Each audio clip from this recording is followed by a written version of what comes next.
So a large bit of the book transpires. There's a suspicious miracle happens in the school when the ceiling of the oratory falls in. And with that enters Martin Mulvey, Jesuit, Diocesan Investigator, who is, to put it mildly, ethically pliant.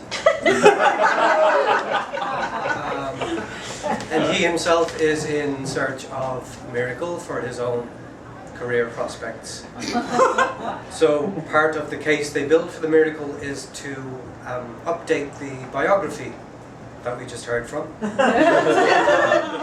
bring it up to date with the new occurrences. And he goes off in search of the biographer, which takes him to a pub, the Wharf, in Howth, on the outskirts of Dublin. A not too salubrious spot, this particular pub. How bad can it be? Thought Father Mulvey to himself as he freewheeled down the hill towards the port. I've been in public houses before. By the time he found the Wharf, he was beginning to have second thoughts. While he was leaning his bicycle against a lamppost, the sudden exit of one of the clients, horizontally and at great speed through the air, made him even more apprehensive. He locked his bike. Mulvey stepped over the stunned customer where he had landed, took a deep breath, and pushed open the door. A wall of unhealthy heat hit him. His eyes smarted immediately under the assault of tobacco smoke. The air was thin and used, thanks to the gas lights that begrudgingly lit the bar. An odor of stale beer, smoke, and wet overcoats presided over the place. The dismal murmur of conversation faded into a suspicious silence. Mulvey nodded to a couple of the patrons who were staring at him and moved towards the nearest empty spot at the bar. The patrons ignored his greeting and went back to nursing the pints of stout on the counter in front of them. Behind the bar, Tony Loftus casually slapped the length of lead pipe down on the counter with a loud whack.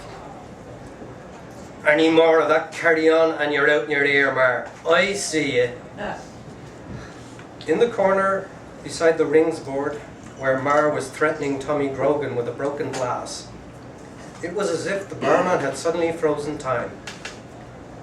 Mar took one look at Loftus, and through the haze of his drunken rage, he recognized real trouble when he saw it. He set down the broken glass and hugged Grogan warmly. Sure, I was only having a little bit of fun here with Tommy, wasn't I? Grogan, glad to be relieved of a broken glass to the face, was only too happy to concur with this fabrication. Just watch your step, right? Barked Loftus, and replaced the pipe in easy reach under the bar. He took a cursory look along the bar. All the patrons, who were still conscious, had drinks in front of them. A small port, please, said Mulvey to Loftus's face when it turned to him. Loftus exhibited no reaction beyond making a big deal of taking a very dusty bottle of port down from a high shelf and searching under the bar for a suitable glass. He eyed Mulvey carefully. The last time a priest had set foot in the Wharf, it had been a temperance raid by the Redemptorist Fathers. Father Mulvey carefully glanced from side to side along the length of the bar.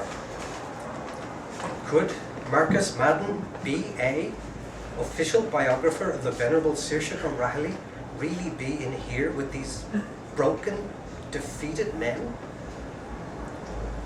Loftus carefully placed the port on the counter and took the money Mulvey had left. When he returned with the change, Mulvey caught his eye and smiled winningly. I wonder if you could help me out. I'm looking for an old pal of mine. Loftus nodded solemnly. I'm looking for a chap by the name of Marcus Madden, B.A. Do you know him at all? Loftus' face creased into an ugly chuckle. BA stands for bullshit artist. I know your man.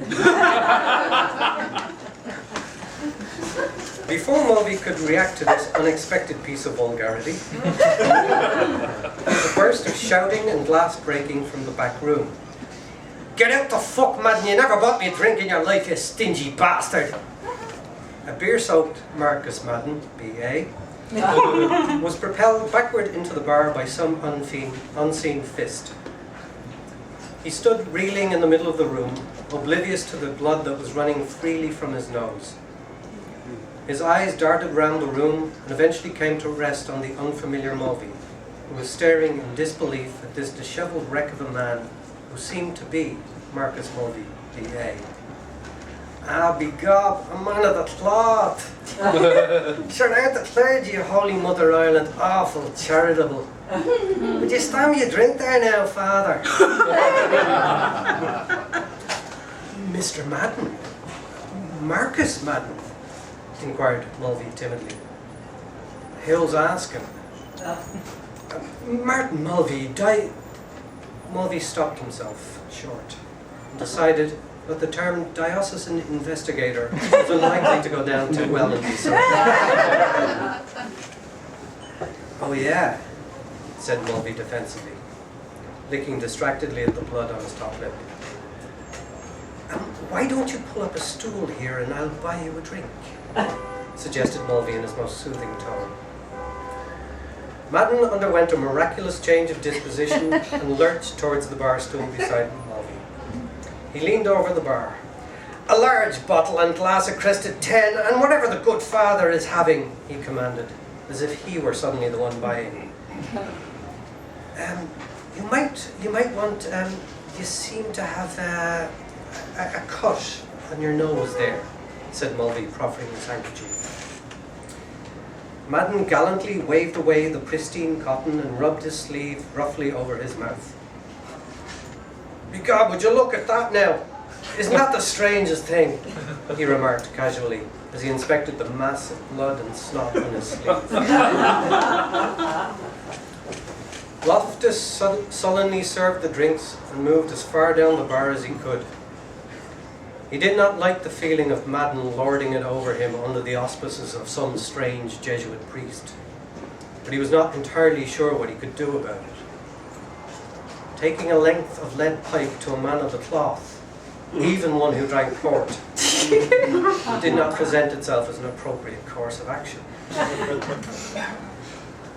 Madden poured the stout down the side of his glass with great concentration. When it settled, he took a large glass of whiskey and held it up to the gaslight appraisingly. "Good luck, Father," he said brightly, and emptied the whiskey down his throat in one voracious gulp. He held the empty glass up to Mulvey and winked knowingly. "Another whiskey for Mr. Madden, please, barman, when you have a moment," called Mulvey resignedly. "So, what is it I can do for you?"